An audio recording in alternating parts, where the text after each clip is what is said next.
Mark Tortuga's takeover had worked flawlessly. From inside the insanely secure shell, it was time to begin the real plan. Having witnessed the shocking transformation of General Source Scale, Mark knew there was no turning back. Now with Shellcorp and the shell solely in his clutches, Mark was ready to unleash his pent-up rage on Nanotopia.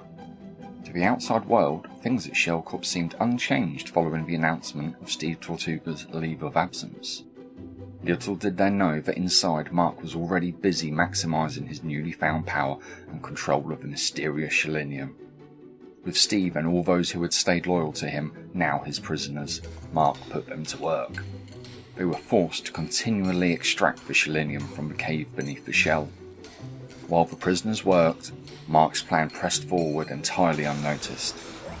The automaton production remained on time and unchanged, or so it seemed.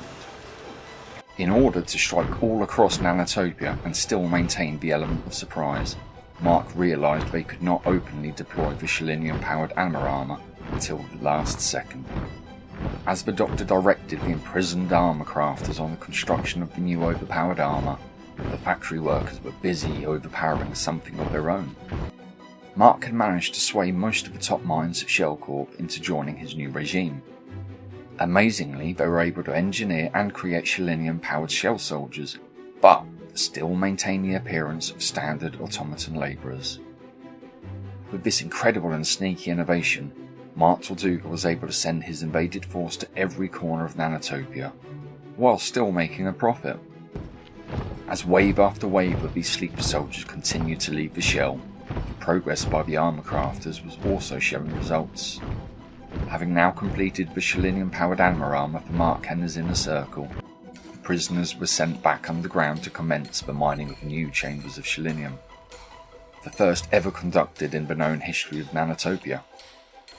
Up until this point, love of their world had been the core tenet of all Nanotopians, having always known that respecting their home was the path to peace and abundance. It was now clear that the long strange search by Mark's grandfather for the perfect location for the shell was really a quest to find a naturally accessible cavern of Selenium. His thirst for this knowledge still not enough to disturb his world as a way to gain access to this magical substance.